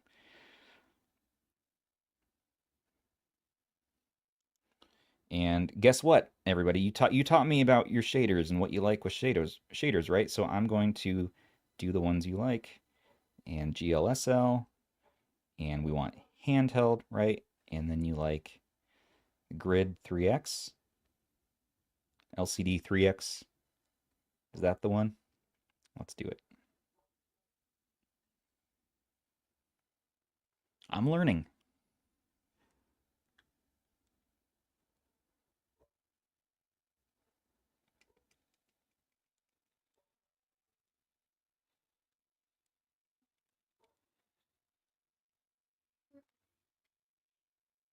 So there you go. Now GBA, because it's 3x2, there is no stretching. It's just natively going to fill the entire screen.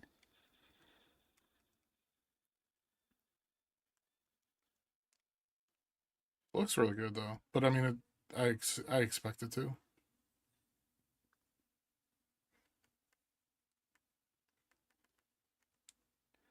I love Alien Hominid so much. Russ is who turned me onto this game originally, back in the day.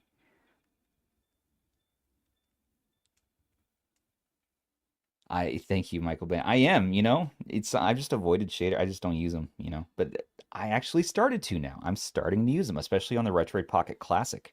Shaders on that one look really good for Game Boy Color. So I'm coming around.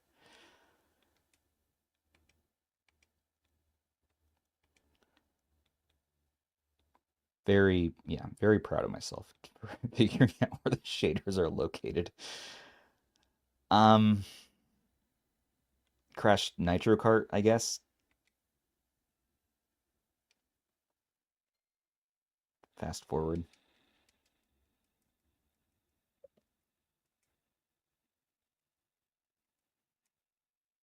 I'm losing the race.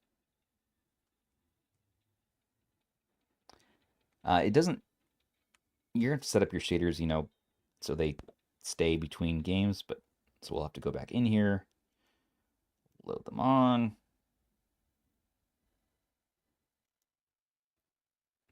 Todd's mad that you skipped the lore of Crash Nitro Kart. I'm very sorry. I'm just short on time. I can leave a YouTube video. What time you got to dip out again? I got 10 minutes left. Gotcha. Max. I got a hard stop. Man, it looks good though. I mean, one thing about, GBA is overly bright because they tried to account for the fact that the screen on the first model wasn't lit.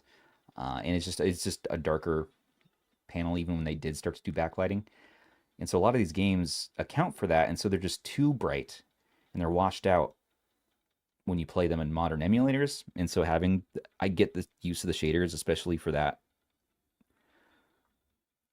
to kind of even out the tone. I mean, you can change the color tone in the options too, but it just looks better like this. Yeah.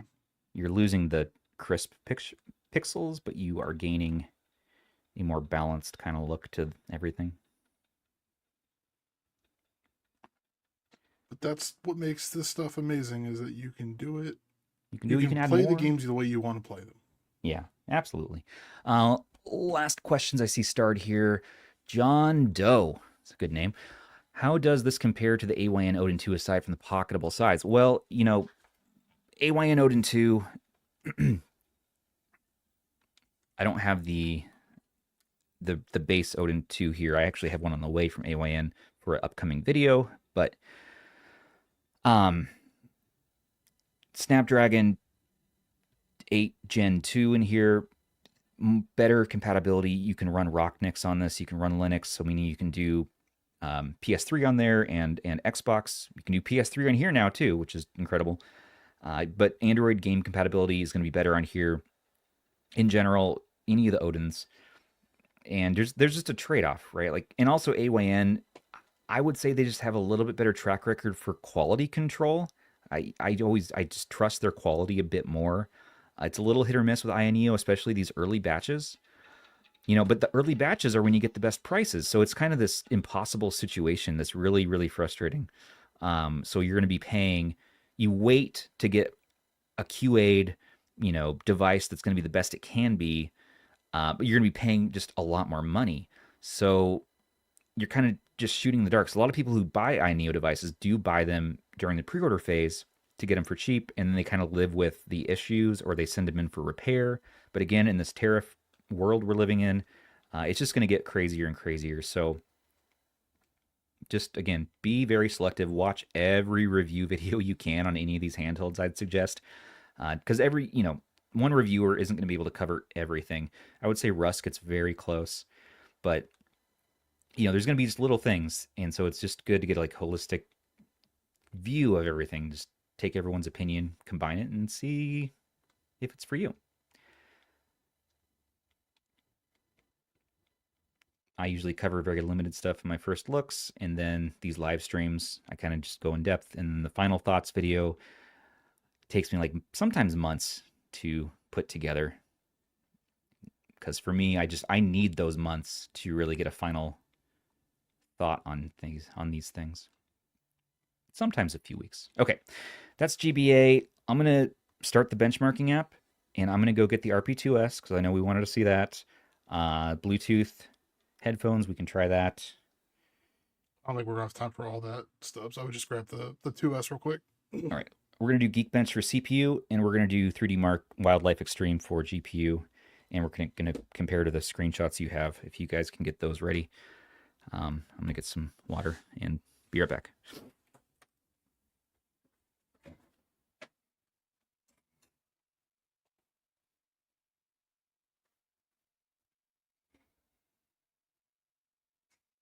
Yeah, Todd, there was just something about the Odin 2 Mini that I wasn't sold on. I did the review for the site, but I ended up selling it. I still have my original Odin 2 though, and I have the Portal now.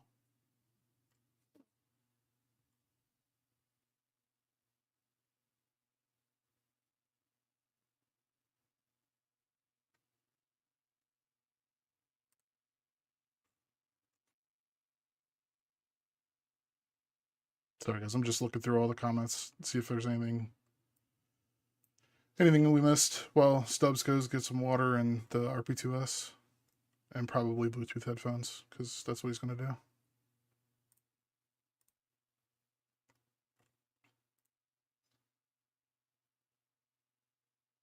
Brian, that is a good question. I have no idea what Qualcomm is doing.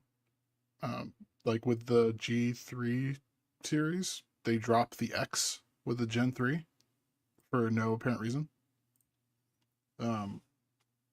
Meanwhile, there's the G3x Gen 2 that this has, but I don't know what they're doing. That's a pretty handheld.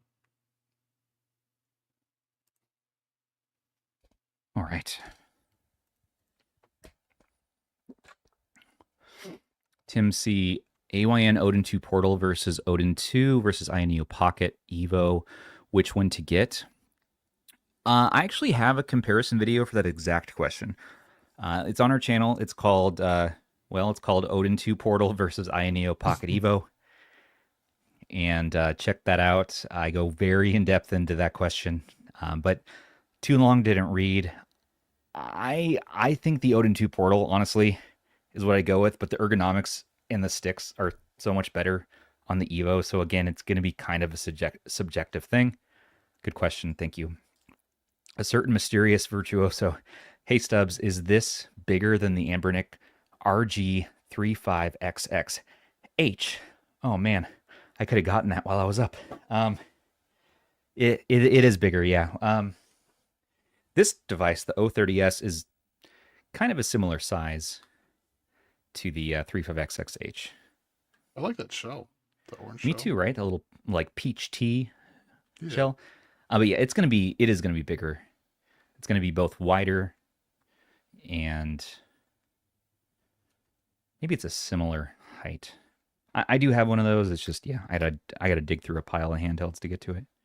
Well, you know what? Actually, I think I have one in here.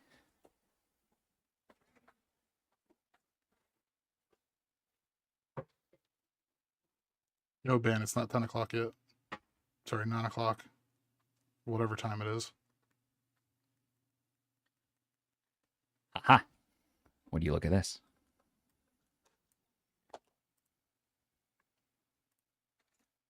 So it is taller and wider.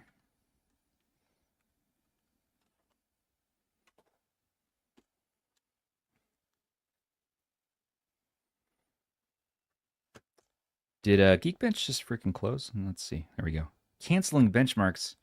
What? No.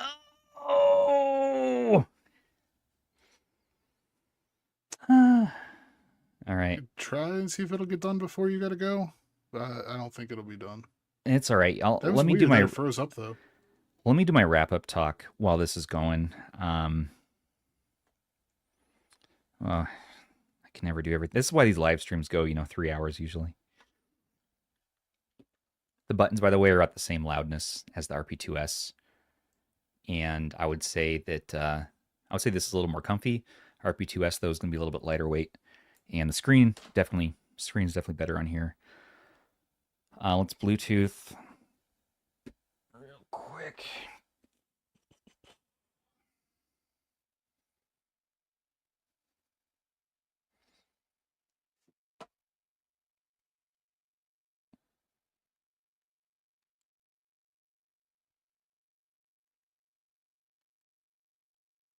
Oh, anytime I click out of it, it stops the benchmark. That's what's going on. That's frustrating. Okay, that makes sense. It's frustrating, dude. These are Samsung Gen 7 earbuds. I can't remember the name exactly. But they're just the Buds 2, I think. I have the Buds. I'm using the Buds 2 Pro right now. Okay. They're surprisingly. I use these all the time. Do I just push? You press and hold that button on the bottom. Okay. And then it should start blinking. And now you should be now it should show. Now it should see it. Okay. Yeah. You might have to refresh. Buds 3? It's the Buds 3. That's what they're called. Yeah, not the Buds 3 Pro. Okay.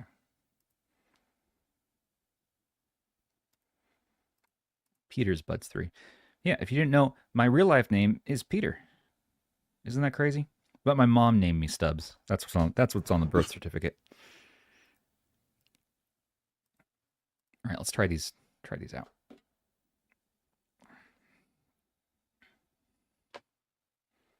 Well, I can tell you I'm already hearing the menu clicking sounds.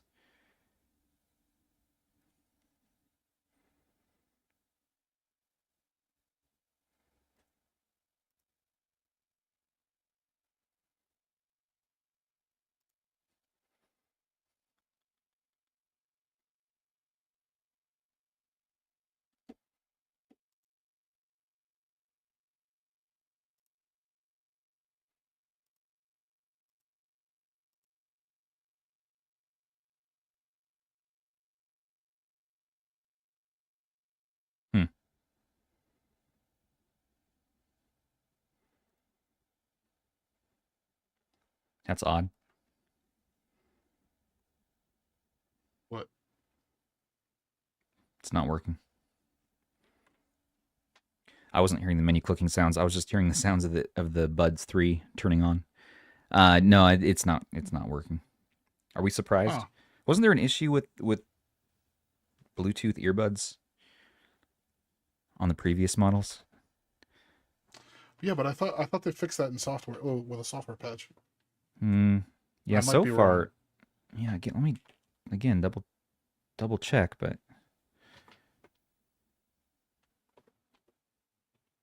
me try another.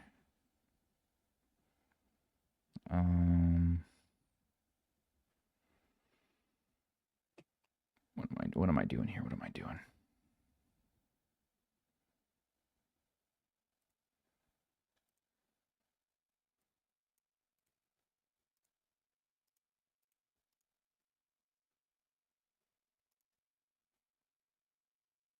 Hey, it's this live stream. Sure, Billy Corgan.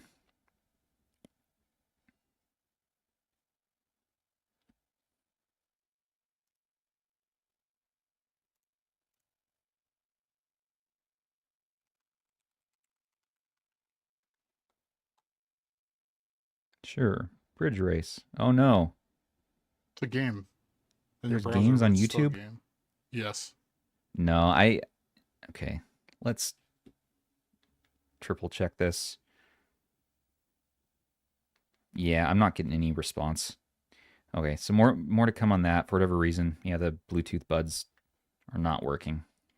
Yeah, I'll have to check I've got the Evo and the DMG. I'll have to look and see if it's an AYANEO thing or if it's this only. Yeah, I had a funny feeling there might be an issue with that. I don't know what. I think someone was mentioning that.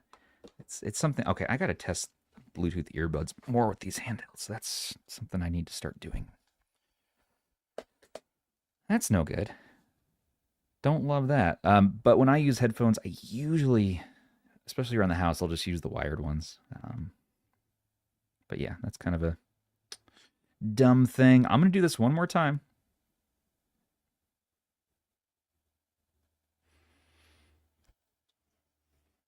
Do we have the results to compare against? I want to make sure I give enough ventilation here too. I have them pulled up in a sheet. Let me share this sheet with Sony. Yeah, and let me pull up AYANEO's review guideline thing and see what they got in their results. I know they were like, if you get anything too different from this, let us know. We can see what's going on. And I'm like, don't tell me what to do. I'll review how I want. Yeah, man, that was weird. That was just so weird. Yeah, that was a weird thing. They you know, they were like never mind. So context everybody. AYANEO originally their first email to me was like, hey, embargo on this and that. I'm like, great, that's fine. But they attach these review guidelines. Normally you ignore those because they're just like, we hope that you get these sorts of results, or we hope that you talk about these sorts of things. But I'll usually check like after the fact and be like, all right, how, is there anything big that I might have missed? And in there, it's like, you need to send the video to us so we can approve it and like make sure that's what you're saying is something we like. And then you can release the video, but we need like triple, approval basically in the video. And I was like, screw that. that's crap, absolutely not. And then the next day they responded back, and other reviewers, I think, were up in arms too, because they were sending an email out to all the reviewers saying like, hey, never mind. Just kidding. A new employee made those guidelines. We don't know how that could have happened. And that was a big mistake. Haha. We would never ask you to compromise your reviews. All this stuff. And I'm like, all right. Tricky. No. Speaking of no, I got to get out of here. So let's get those results going. And while this is running, I'm going to talk about final things. So everybody, what did you think about this whole AYANEO Pocket Ace? Is this the one for you? At almost $700 if you want this top-end spec model, that's really tough. You can get the Steam Deck, you can get AYN products, Retroid products, like other options for lower price points. With tariffs, with shipping, you could be looking at up to $1,000 potentially on the high end. At the low end, at $343 with the Indiegogo pricing right now. If you're going to do it, you're taking a shot in the dark on QA. So far in QA, this is the most promising of AYANEO's handhelds that I've seen. And this is just an early engineering sample. It's not even the final review unit. I'm getting a second one sent that has the finalized everything. So it's really tough. And I'm going to mail them back this one. But this is like my favorite so far of their modern Android devices because of the form factor, for how much power you get in the form factor. Like you saw on the stream today, we got PS3 running and it was working pretty dang well, which was very impressive. And that alone really made me excited. GBA, I think you're going to be better served, honestly, if you want an AYANEO 3x2 aspect ratio. I think you'll be better served for a lot less money here at the Pocket Micro. I think that's going to be better. As well as there's the GKD Little coming out this year. There's also the Powkiddy RGB50. Both of those are 3x2 aspect ratio handhelds. And you might want to wait and see what those are. But if you're really wanting this, now would be the time to get it for the lower price point, starting at $343. You will be contacted, if you're in the United States anyways, and this tariff stuff, again, this applies to the United States only, and then other countries that have your own tariffs. You will be contacted by customs to pay that extra. I don't think that they're going to build that into the pricing, at least not that I've seen. And you will be paying for shipping. So those are 2 extra added costs, which makes it really tough. Probably this video and this live stream for most of you is just going to be like a vicariously like, oh, that would have been cool to own that, but, you know, or here's what, that's cool that that's existing, but I'm going to pass on it because, you know, you can get your AYNs on Amazon now. You can get Retroids on Amazon. You can get your Steam Deck direct from Valve for their retail price without all the upcharging. You're going to see these go on eBay for outrageous prices. I hope you don't pay those prices, but I'm holding on to hope that Go Game Geek and other resellers will get this stateside in a local warehouse, maybe AliExpress, maybe AYANEO will make a local option for you to buy within the States. For all other countries, this is a moot point. Again, maybe this makes more sense, but for the US, this is really tough unless they can make this available easily for cheaper. Lastly, they're going to be getting it in Best Buy. I don't know if this model particular, but some of their handhelds do end up in Best Buy.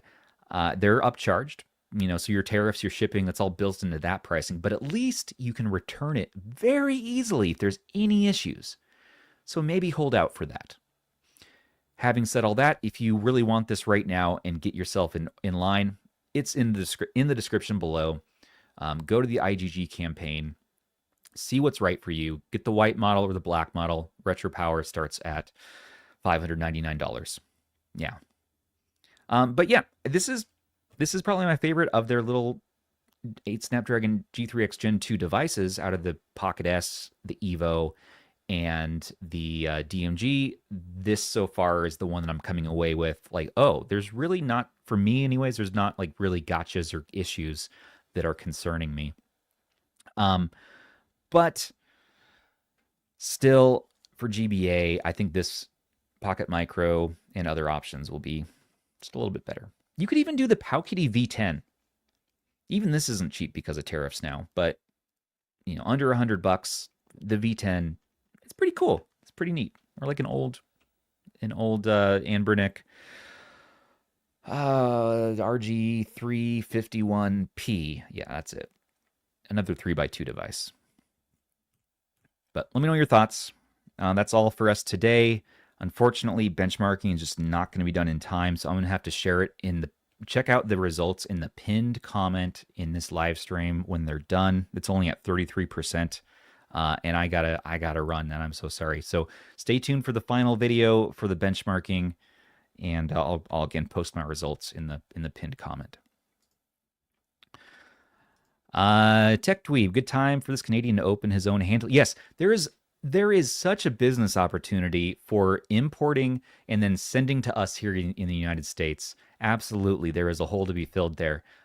So you entrepreneurs out there, maybe find ways to get things for cheap or in bulk and then just sell to us, because we're going to be in a handheld drought over here for a little while, and it'll be very interesting to see how things play out. But that's not going to stop us, and we love what we do here, so we're just going to keep talking about handhelds and the games we play on them. Until the next time, everybody, this has been Stubbs. Buy some merch, support what we're doing here. And we have some brand new designs, by the way, up in the shop. Some cool, like, funky, very colorful designs. Rob's meme designs. Those are always fun. And also, thank you so much for watching. Subscribe to the channel if you are into this. We're going to bring more to you.